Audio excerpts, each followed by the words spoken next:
Go. Okay. Okay, welcome all to the March 21st Planning Board meeting.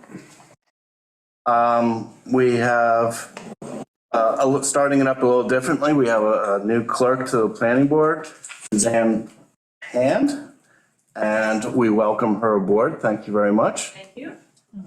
Looking forward to many years of working with you. As our first bit, we usually do this in January, but Suzanne's was appointed just newly. It's part of our organizational resolution, and this will be number 10 of 2023 to appoint Suzanne Hand as clerk of the Planning Board for fiscal year 2023 at the salary established by the 2022 Shelter Island budget. I make a motion to accept this resolution. Do I have a second? I'll second that. All in favor? Aye. Awesome. Welcome aboard. Thank you. Officially. We now go to our regular sequence of things. We have the minutes from February 14th. We had some correspondence in February, wetlands applications for Keller McCain,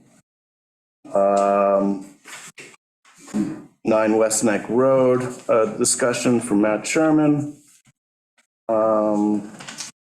We paid 2 invoices and we extended 2 applications, the White Resolution and SH29 West Neck LLC.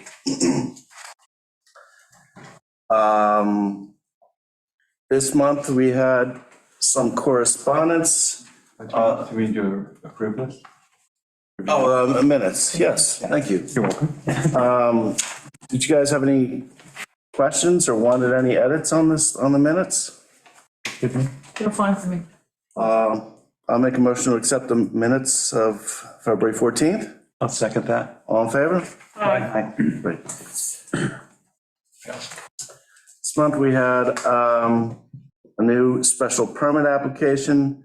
It says 149 North Ram Island Drive. I think that's 169. That would be my typo. 169. Yeah. 59? 169. The 149 is the other one. Yeah, the one. Right. That's I did. The old Spiegelbaum, can't think of the name. Yeah. Yeah, that's the one that we did. That's Well, correct. To be verified, but let's go back to the 149 it's right here. This one, Lotus is right here. with his correspondence. Oh. Yeah. Yeah, and he's a expediter on both of them. It makes it confusing. We paid, we received 2 invoices. And yes, the other one was 149 North Ramona. Great. We received Conservation Advisory Council's memos for Liberty Lawn Care special permit and the McCain wetlands applications, and letters from Lori Raymond, Shelter Island Heights Properties Owner Corporation, and Kim Noland from the Shelter Island Association regarding wetland code changes. And then one today from Kara Frey-Vogel of the White Subdivision, which we will discuss. We have 2 invoices in front of us. First from EHA, this one. And this is for professional services rendered in February. It was work on the White application. Conversation with me regarding the CASIC maps, get clarification on them, preparing resolutions, and attending a board meeting.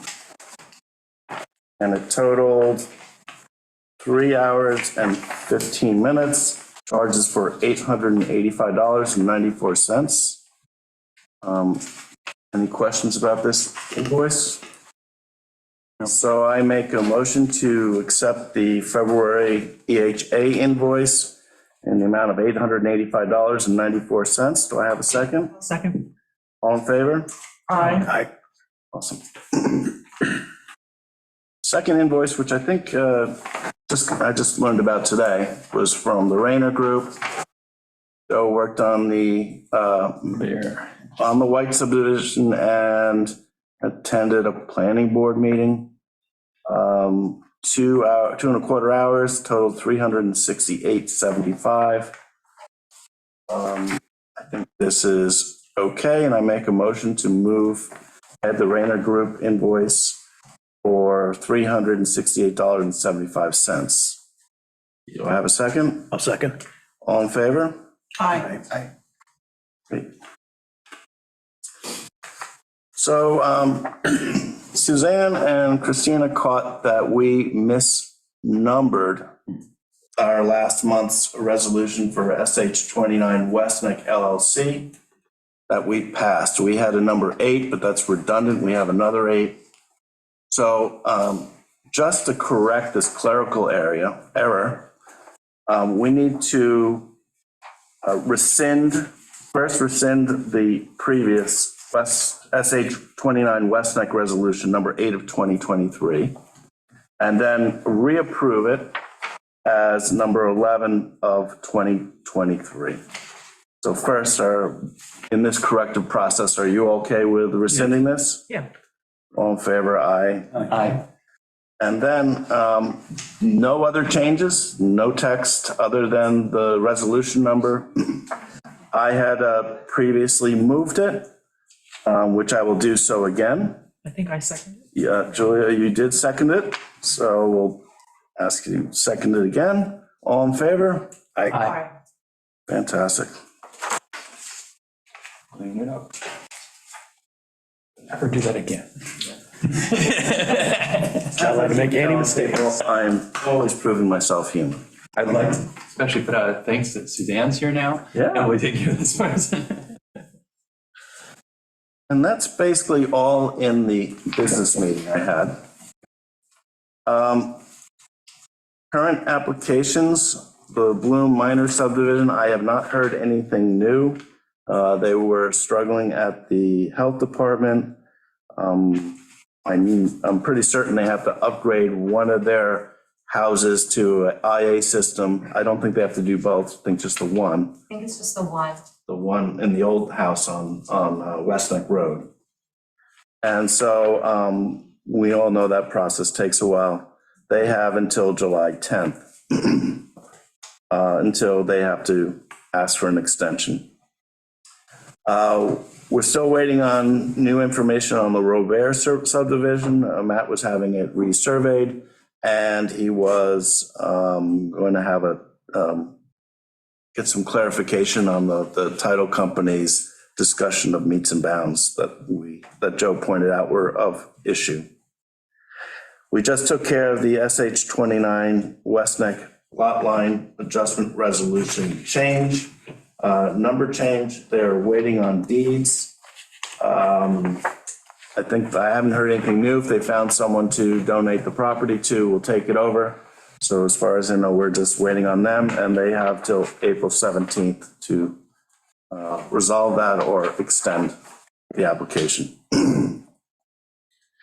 We did get a email from Carla White today, and she is asking for, I know I brought it, in short, their driveway composition that they have is a 12-inch marl base with a 3-inch coarse aggregate stone, cleaned angular stones, the technical term, I call it crushed.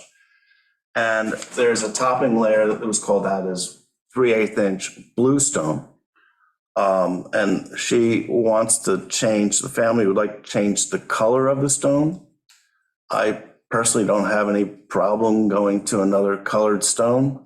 I would just like to see it maintained as crushed 3/8-inch stone, not pea gravel, because the crushed stone packs tighter and makes a stronger base.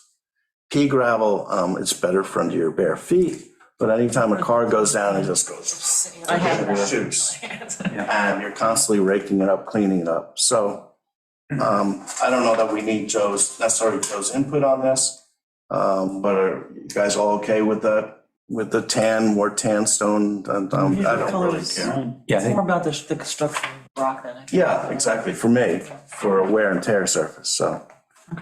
Okay, so Hi, Carla. Hi, how are you? I'm well, yourself? Good, thank you. I'm shocked that I'm actually here and we just corresponded today. So thank you very much for expediting this. Sure. Our thought was that pea gravel would be more sort of country lane, more in keeping with the sort of tone of open space and that sort of thing. So that's what we were hoping for. Assuming that it did not compromise in any way the structural integrity of the surface. And as I said to you, Chairman McDonald, in my email, to me, it was like changing a white wall to a blue wall or a blue wall to a white wall. It's just simply cosmetic, but it sounds to me like you have some other concerns, and I'm hoping I can address them. I think I wrote in my email to you, and we just briefly discussed, I'm sorry we went so quickly. Pea gravel is round stones. The term pea gravel to me, and it means it doesn't lock together and when a car goes over, it pushes away, as opposed to crushed stone, independent of color. These comments are independent of color of the material. Crushed stone interlocks better and forms a more bearing, wearable tread base. So we are happy to allow you to go to any color you want. You showed us an image of that tan color. We're fine with that. We just would like to stick with the 3/8 inch crushed gravel, crushed stone that was originally specified. Okay, 3/8 inch crushed stone, and just 1 second, please. Yeah, so that picture that we sent was rounded stone, and you're saying it has to be crushed stone. We would like angular stone. I actually think the image you sent was crushed angular stone, but you described it as pea stone, and pea stone means round. Okay, It's just terminology. I think we're talking about the same thing. so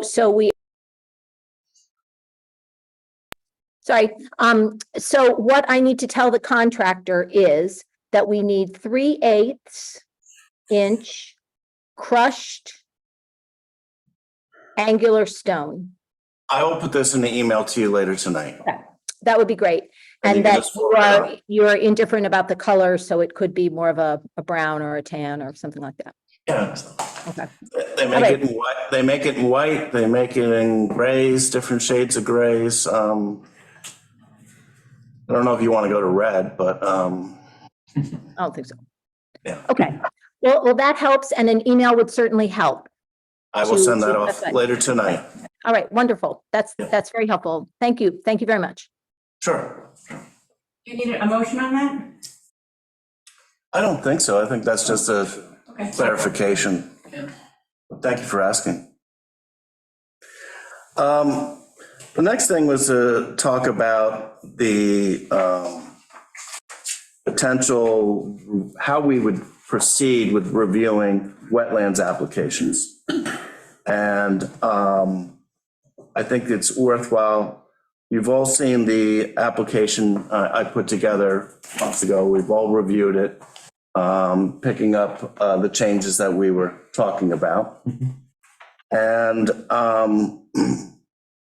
I think for the first batch of wetlands applications that are out there, we're going to accept instead of making the applicants reuse a new form, we're going to accept the form that they are currently using, which is based on the town board application. I polled Beth and Joe about fees and their involvement. And I forwarded both emails to you guys. And I understand, Beth, you're here, so let's involve you right off the bat.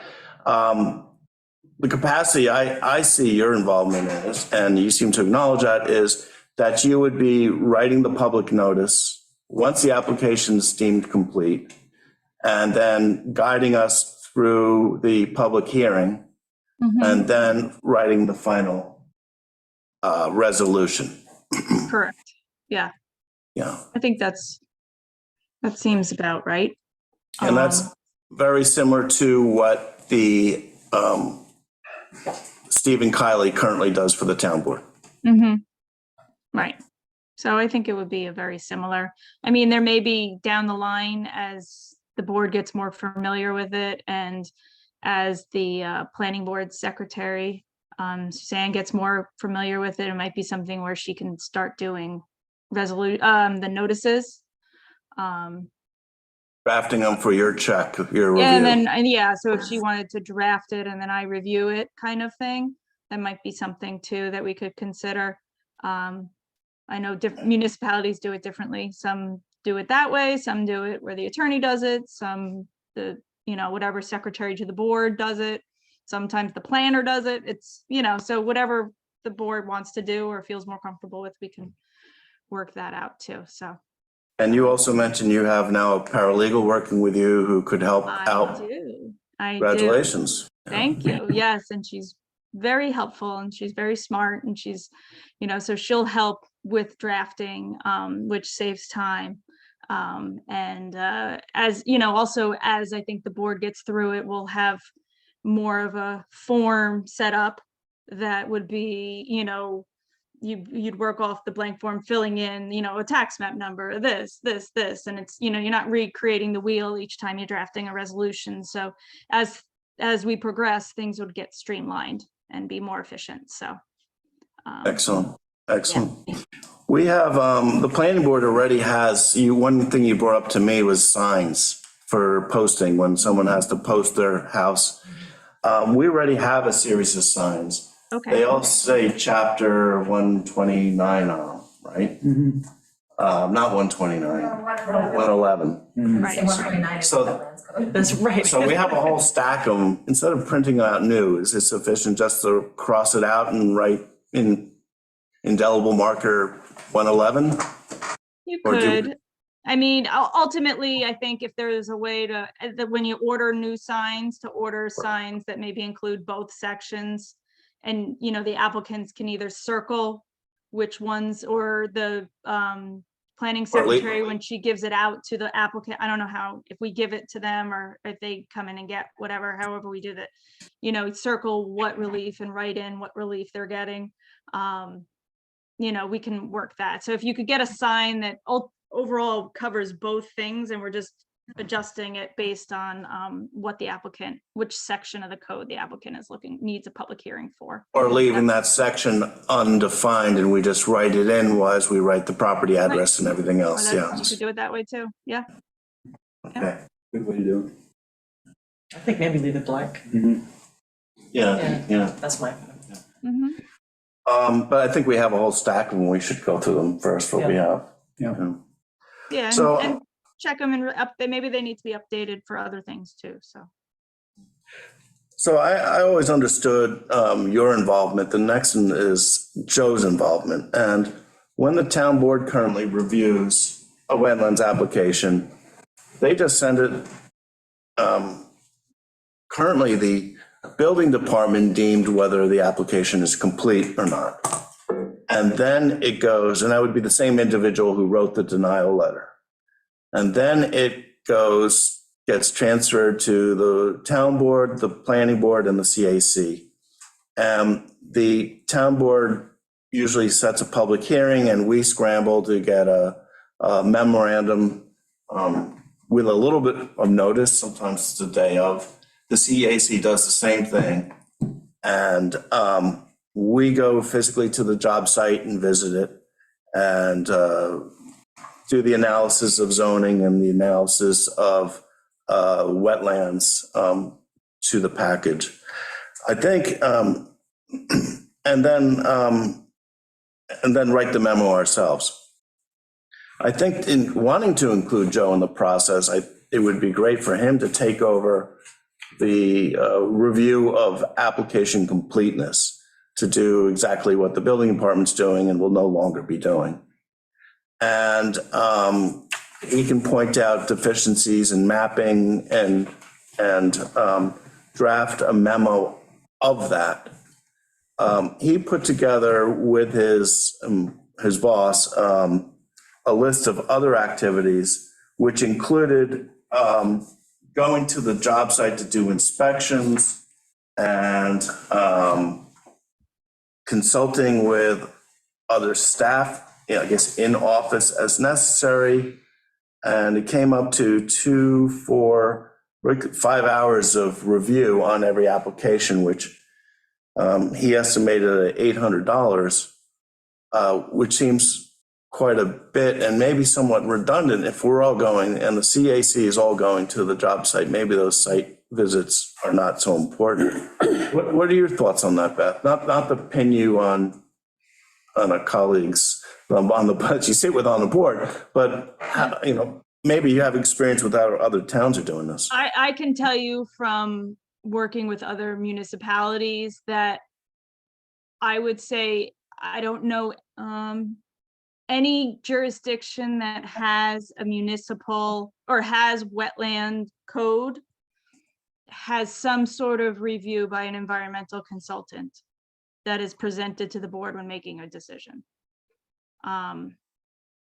So. But Joe's not an environmental consultant. I don't know if he's saying that within his firm, they have that capability. So I think that's why he was saying with conferring with other people in his office. But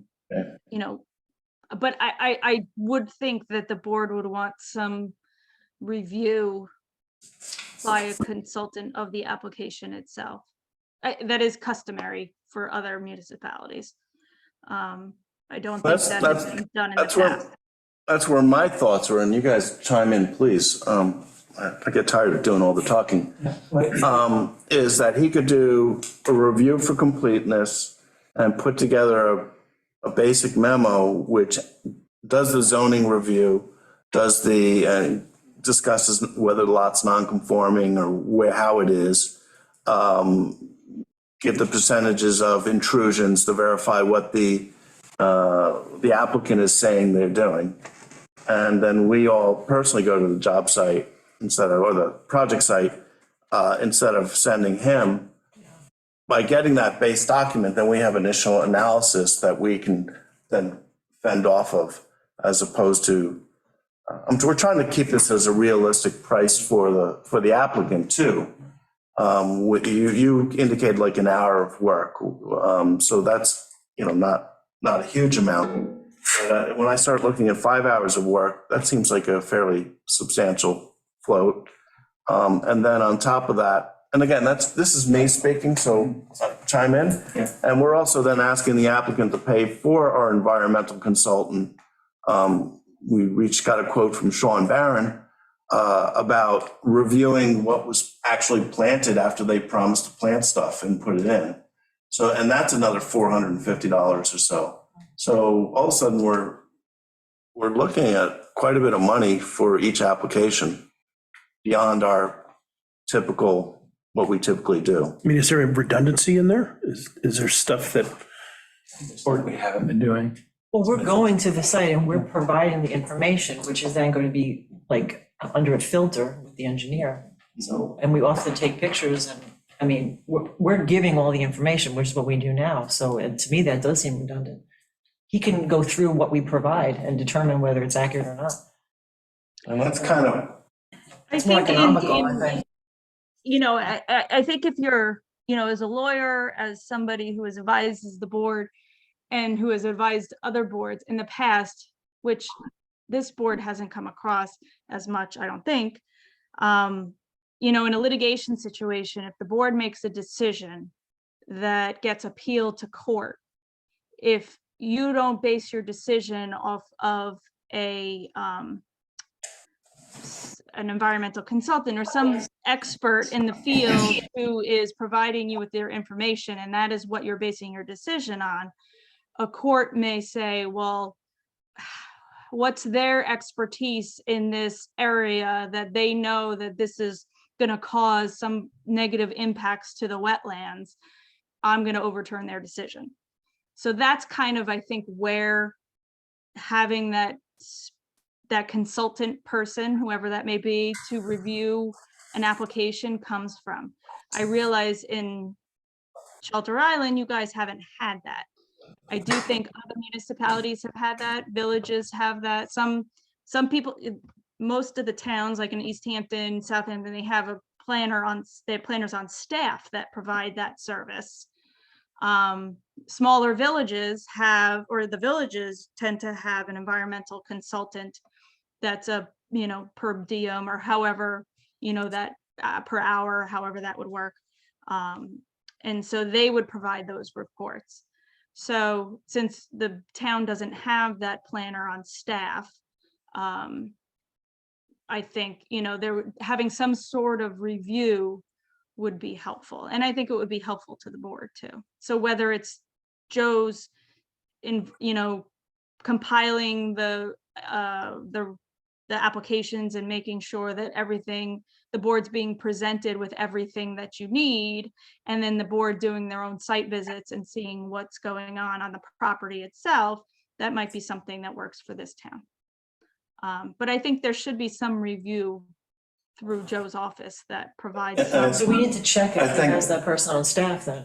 That's. Well, I think we're saying the same thing, where Joe would do completion and then a short memo on the documents on hand, and then we actually go to the job site and look. So the question I would have is, Project site. I think there's two topics here. One is the change of roles and responsibility of the planning board in running the public meetings and being the decider of and doing the resolutions, right? So that's one part of the work. The question is, do we do that plus all the existing work we currently do, right? That we've been doing for writing up our own memos, as well as in reviewing the CACs. And then the question is there things that we've not been doing that we want to add, right? And it sounds like they're kind of like two separate conversations in my brain. My brain is like, if we are taking on the responsibility off the town board to run the public meetings, do the resolutions, be the final arbitrator and decider of wetlands, that's one part, right? And then the question is, do we still also do all the exact same work that we do today, reviewing everything, going and doing the visits? Right now, the town board doesn't do site visits for Would wetlands, be similar. right? They used to, they haven't done it in the last 4 or 5 years, but they used to go. So but I'm just saying today, we're going from today, they have not been doing it. We basically, we're the foot shoulders and the CAC of the foot shoulders, they do their own visit as well, right? But I think we'll be doing a review of the project. And so the way we've been talking about from day one is that the application gets deemed complete. It goes to the CAC. They have 45 days. During that 45 days, we give it to 2 members like we're doing now. Okay. Those 2 members don't have to put a report together. They just have to put a list of bullet points that they come back and explain to us. Quite similar to what we do now, but they don't have to do the whole work of typing up a formal letter.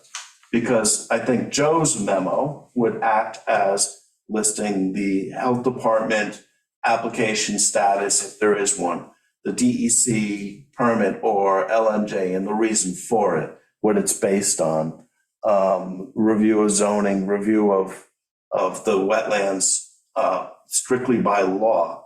And, and saying, well, this application, the property is quite flat. They gave us 5-foot contours instead of 2-foot contours required by code. The planning board should make a choice as to whether they need to bring it up to the standard that we typically ask of everyone. And at least present to us where the shortfalls are, and then allows us to make the decision whether to accept that or not.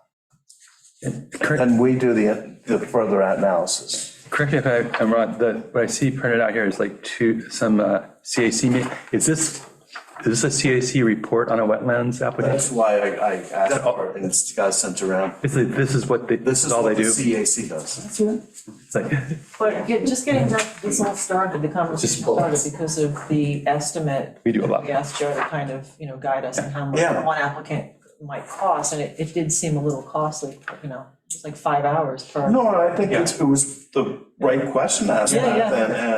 and Joe this, because they work for other towns too, and Yeah, I think what I see and what everything Joe wrote up, some of that is things that we are currently doing in the planning board, right? As going through and doing, the CAC is doing kind of what you're talking about us doing as far as writing up just bullet. These are the 5 points that I think are, And we go into a little more, we go into a lot more detail. Yeah. Right, we do the analysis, we also kind of look for more for completeness. We kind of really try to make sure that what's going on. But I think what Beth is saying in terms of potential litigation, it's the opposite, meaning she's recommending that someone like Joe or environmental consultant go ahead and give us the information and we're the fact. That's what I was saying. And this is what I'm trying to understand, is like how much of, where do we stop and where do we delegate out? The town board has not ever used an environmental consultant. The They have building never department- used- The building department just had the inspector do it. there was one time the town hired an environmental consultant, and it was, Jim Doherty insisted on it on one of my projects, was he didn't want to accept the findings of my environmental consultant. And the town paid $1,000 for that review 15 years ago. So, you know, it's not something the town usually does, to verify the applicant's design professionals. Yeah, yeah, and I think it's, I think it just comes down to, generally to date, we've not had litigation around this. I think what Beth's saying is like, that doesn't mean we won't in the future, given just the way the world's going. But like you said, in general, what we're getting in all of these is we're getting an environmental consultant's input. It's just the environmental consultant paid for by the applicant, right? Well, the environmental consultant usually only delineates the wetlands line. Right. That's all they do is, yeah. So could we have the little buffer there, the extra insurance, by just having the environmental consultant sign off on it after they review what we present and say whether it's adequate or accurate? So we can bring in, we can see, I have a conversation with Joe, see if they have an environmentalist in his own house. Any environmentalists we've been dealing with are off island. They have to pay for their time to come here, look at the property and drive home and then put their report together. It's not like they're just leaving their office and 5 minutes later at the site like we do out here. And what's their availability? Yeah, no, it's And not, that comes, Like, I mean, I waited a year for an engineer to do something, you know? so I think let me talk to Joe, and we have plenty of time, because today the town board did not close the public hearing. That's going to happen again, from what I understand. They're going to pick it up again in 2 weeks. And that's the earliest that it could be closed. And then it still has to go to the Department of State, be filed with them. So we are not reviewing anything or even setting any public hearings for in 3 weeks when we meet again. yeah. So would that mean that we continue on the same process we've been doing for all the existing current applications, correct? Well, the current applications are all on hold. Because the town board stopped reviewing them, wanting us to review it. I think the faster the determination is by the town board to push it to us, or they're on the list there because I wanted to get a jump start on it. Yeah. I wanted to be ready for whatever eventuality. Yep. And, but I only have them listed there. We reviewed McCain, and then that was put on hold. The other ones are all new. They haven't been formally assigned because they don't know who to assign them to yet. So, but I just wanted them out there so we understood our workload and could potentially get a team signed up for each application or get familiar with them. Under the current town code, isn't there an obligation to respond within a certain time period based on an application being sent in? Can't we just continue on the path that we were doing? I'm not sure if we should or shouldn't. I'm just saying, I believe. There's for you to Redundant work. respond, yes. All right. But I believe there is a time frame for the planning board respond to the town board. It's 45 days. Yeah, but I don't think that the town board, you cannot predict when you get on a calendar of the town board. So the There is not that period. But the question is, have these been officially given to us by the town board? In other words, are we on a 45-day clock? No, Okay, that's what I wanted to understand. So we're not doing anything at all? On these, not at all. Can we get these through so they can get to? I mean, eventually you're gonna go one way or another. You're gonna review them for the recommendation to the town board, or you're gonna review them as a planning board if you're gonna end up with a full version. Understood, we certainly go visit the sites Yeah, we can and do put our work. initial ideas together. But I don't wanna have to spend the 4 hours or 5 hours to write a memo. Yeah. If we're not gonna be doing that. If Joe's gonna be writing a memo and, we're gonna have a public hearing and then just put something together with ideas like the town board does now. So maybe just like a simple site visit with some notes for us. So we're ready to deal with it. when- But I can also argue that wouldn't that be more appropriate to do closer to when we're actually gonna be talking about it? Instead of doing it now and waiting 6 weeks or 8 weeks and then trying to remember what the concepts were? So Yeah. I hear you. we can go visit twice if, I just, I'm okay with doing this work. I just feel bad for the applicants, like. I feel horrible. I do feel bad for the applicants. We just looked at a disaster zone, with, Yeah. at 169. Island. And, it's got the building department nervous, there's a swimming pool inside, it's Swimming pool outside. Cool. outside, there's, that house was abandoned for quite some time, wasn't it? I mean, there's. That went into a bank default, right? Right, and the bank put up a fence, but you can get into the front. It's not in the ground, it's on, it's, Yeah, and plus it's opening up. and you could, there's a broken window that we saw that you could easily climb into the house.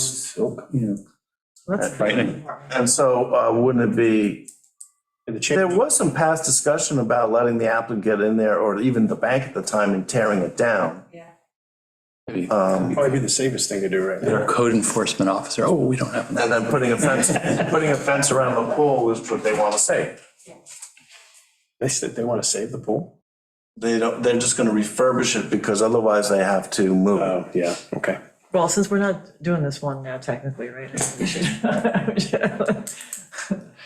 Hell of a view, though. I did do a little work on it after our conversation, and I sent those satellite photos over. I forgot to bring them. I had them printed Yeah, out. I didn't see those yet, but, so, I mean, because here's the problem with the application that we had was the letter of denial. So Maybe we're this wasting- guy, maybe we're wasting I everyone- mean, I don't, Maybe we're wasting everyone's time talking. I know, about it. but, I think- I want them to move forward, and so does the town. But their bulkhead is destroyed, it's completely caved in, all in front of it, all the way. They want to rebuild 3/4 of it. Yeah, and 3/4 of it with stone, which would be great, and then make some kind of Well, they have beach vinyl sheeting in there down, too. down to there. So, but the problem is what they're doing will move the mean high water to an undetermined amount landward, which will become the new tidal wetlands border. So we can't. We don't know what the undetermined amount is. Where the 75-foot line is, it's like trying to navigate without a GPS or a compass, I think when we get into it, we will be able to establish that line per se using an elevation contour. And I kind of showed the neighbors in those satellite photos, which I apologize for not having, that there's a debris wash line on the neighbor's beach. Right. And it kind of, there's almost that same line continues across the Right. property. Right. In front of that rock pile that they have. So I think one could use that or use an elevational contour of the final. But I do think that house does need to push back because what they're doing is moving that line landward. So, but we'll talk about that more in the future. I also had on here a discussion of potential special meetings. That's a moot point right now. But the idea was to come up with a schedule to move these applications along. But we're in limbo on that. I think that makes sense to do that, to make it not wait for. So again, we're not discussing those wetlands applications. We do still have 2 special permit applications, 5 Winthrop, which is on hold. As far as I know, is there anything new on 5 Winthrop? No, just I think there was an updated version of the breezeway that was enclosed, but That's what I heard. that's Okay. it. And then the Liberty Lawn Care, which was set for April 4th, public hearing. Marcus and I went and looked at it. Do you want to talk about it briefly, Marcus? Well, they're just building a barn. Commercial properties, putting up a barn. He's got a landscape business. He's following everything by the code. I don't have a problem with it. Ian thinks it should be pushed back into the property a bit and there be one driveway instead of two. But So it's a non-conforming lot. It only has 100 foot of road frontage instead of 140 feet. Yeah. Walter did get 2 curb cuts. And he has the barn 40 feet from 114, where he has a very deep lot. Because of the 2 curb cuts, he can't really plant out the shed, the giant shed. Board and batten siding's nice. Standing seam metal roof, it's like some of the others around here. There is some kind of architectural base detail. We don't have an architectural review board, but I'm very cognizant of 114 being the main thoroughfare from South to North Ferry and vice versa, visitors and residents. And it just seems to me that we don't want 114 to look like an industrial zone the entire length. By taking this shed and pushing it back and being able to put some screening in front of it would be a nice way of allowing him to move ahead with everything he has and achieving some. well, he's got 40 feet to plan in. He's allowed to go to 30 feet. He's actually holding it back an additional 10. B zone is up to 30 feet. So it sounds like that's, you've been talking about writing up it as, and the town board will make that decision, right? They're still doing special permit. It was just a recommendation for the special Seems permit. like a good recommendation, though. And then only using one of the 2 curb cuts, Yeah. because that allows additional screening, and it's a narrow property to start with. And you don't, right now, he's got it set up where you go, pull in one side, you loop around the barn and pull out the other. And he has trucks with trailers, I get that. So if the barn is pulled back and there's a little more front yard, then the trailers can make the sweep in and get out the same exit instead of just using the one. So that was another reason for pushing it back. Having 2 curb cuts with it just seems very busy, and There have been complaints as of late of how 114 looks, just late. well, I've been hearing 30 years. but I'm saying recently more has come up, so maybe this will be more aesthetic. I know that the shed up from the IGA, not to name people, is pushed back further. Unfortunately, a lot of the construction vehicles are parked in front of it, but pushing it back, it does allow for some plantings and some a stone wall in front or something that adds decoration and hides the commercial facility there. The self-storage unit across the street, I'm sorry, it's not very attractive. And it's right on the road. There are some plantings in front, but they're each about 2 feet high. They don't really do anything as a screen. It's not too bad. It's got, wood siding, shingle siding. It's not like metal. Yeah, there are worse parts of 114. Yeah, there are, but a couple doors down too from this potential lot. But it also looks better than both those Ike lots. The previous owner, they look better than they did. The only other thing that was this, the dip in the land in the middle. I was more, I don't think they have a water problem. They have ample stormwater collection. They have that kind of a swale. They are going to regrade. They want to bring where the barn is up a foot. So I know they're going to be regrading in there. Yeah. I just want to make sure they don't create a problem where there's water running onto the neighbors' properties. Or I looked at the topographic. I don't think it's going to go to the residential property at the end of the property. But the screening in the application, Matt wrote evergreens and stockade fence. And on the site plan, it just says stockade fence. And this is something the CAC brought up. And I think at least against the one existing residence, it should be both.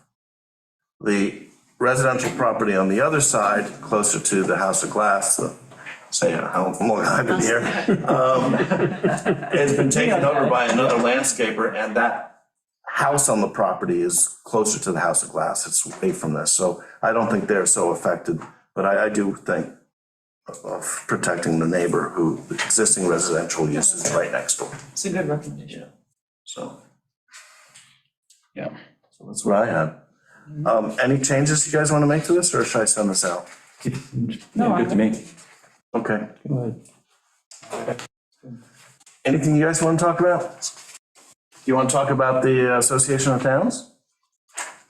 Oh, I forgot about that. Right here. We had a great time. Yeah, it was a good trip. Interesting. Did you go to any of those big political speeches? No.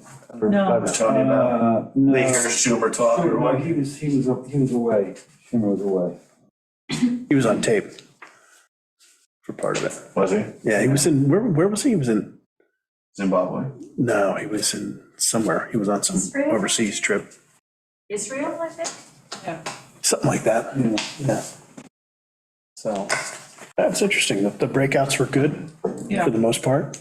We did, I know Matt and Marcus and myself, we went to one about changes in speaking of wetlands, about the state possibly in like 10 years from now, there might be some more changes in terms of the state having more say in how we deal with wetlands and not such a local jurisdiction, which is why it's everything. You guys remember that Well, one? they want to come It's not into happening yet, but they little want us to towns come and down. take over, and we got to watch that because New York State is a home rule state. Yeah. And the governor is big on accessory apartments. And, you know, the proposals are amazing. Like, if you have a 1 acre lot within a half a mile of an MTA Yeah, station, you can put 25 houses on that lot. and South Hall has 2 of those. Yeah. 15, I think. It was 25 there. Yeah. But we don't have infrastructure to support that. No. Right, right. So Is it green, they could do it like in green. Basically, that the state would be getting more involved in how you handle wetlands, where they kind of always left Zoning, it to us. you know, they could put zone things how they want it. Yeah. Gonna have to be careful with it. And what they deem like a wetland, I was thinking of the one property that you guys had where it was more like it was a dried up swamp and this Oh, yeah, area. Oh, the boats you want. How they're Yeah. looking at what constitutes a wetland was gonna change. That's actually probably a reasonable thing, but I think in general, it's like most of the things they're pushing on are all around mass transit areas or transit areas. So we're not going to really probably be affected by it. Yeah, that was like a different workshop. This was more about ponds and streams and lakes and. And then the other good one I thought was the one on ethics, which comes up a lot, and especially in small towns like Shelter Island. What I came away with from that one, I think you ladies were in that one too, right? Was that recusal and ethical conflicts really have to be, they're warranted, but they really have to be seen more as the exception, not the rule.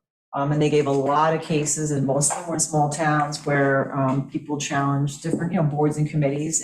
Basically, I think the one that stuck out in my mind was a supervisor whose wife was giving piano lessons to a contractor's daughter. They objected to that, and the court upheld that in small towns like that, everyone's working with each other, and there's so much conflict, potential conflict. So they said it really has to be a case of where it's a serious thing, and basically it's you soul searching as to whether you feel you have a conflict. And the other thing to bear in mind, that when you recuse yourself, you're basically putting a wrench in that decision, because now it's definitely going to be imbalanced, and it probably won't pass because you're left out of it, so. Yeah, we had a little bit of that conversation earlier today about recusal, so. Yeah, but anyway, I just, if anyone wants the notes on that ethics one, I have really good notes on that. I have all the cases written out, so. Yeah, your notes are amazing. Yeah. Thank you. I read through them all, right? So it was a great I learned a lot. I think as a member, I felt I really got a lot out of it. You guys did, right? David, because I know you and I were the new members, so we. I had to exit because of I know. family events. Liz went to a bunch of things. She told me. Yeah, she was still there. Okay. Yeah, she stayed. We have still 3 people online. Stella, do you have anything for us?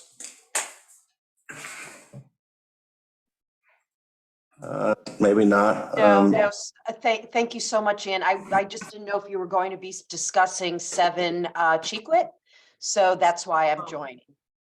All right, thank you. Thank And you. and Stella, as you know, I'm going to be recusing myself from that one, so when the time comes, someone else will be running that. Okay, I appreciate it. Thank you very much, everyone. Pam? Thank you, Ian. Hi, I Peter. have nothing that I needed to add. I was just calling in to listen into the discussion as the board and you guys sort of figure out the lines of responsibility. Sounds great, Peter. Anytime. Pam, Thank you. do you have anything for us?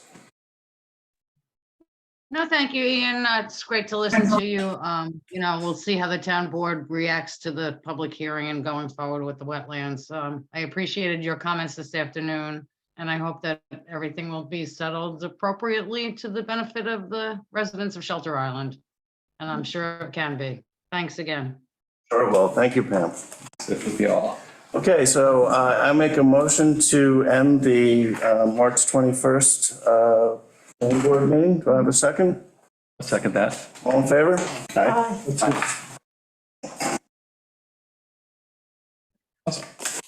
This might be Oh, yours. Beth, thank you very much. You're welcome. See ya. Thanks, evening. Yeah, I think this is yours then. Is it? Yeah, yeah. Oh, come on. I already have a copy of that. If you want to take, I already have. I guess